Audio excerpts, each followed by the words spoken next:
Hey friends, if you wish to color calibrate your display in Windows 11, then please watch this video. I will guide you through the procedure. So search for the word calibrate in the Windows search bar and click on calibrate color display. So you are in this page here. Now you can click on next, and then you can select the gamma required. You can click on next.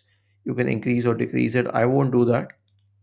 Click on next, and then you can skip brightness and contrast, or you can check all of these and then click on next for next level, next panel, and then you can select the red, green and blue level. Both of these are the highest, but if you reduce blue, you will see that the screen will start becoming yellow. Okay, so anyway, click on next, and then you can select the current calibration and finally click on finish.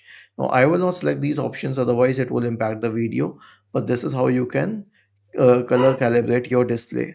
Was this helpful? If yes, then please subscribe to the channel, and if not, then let us know in the comment section of the video on how we could help you further. Thank you for watching this video and have a nice day.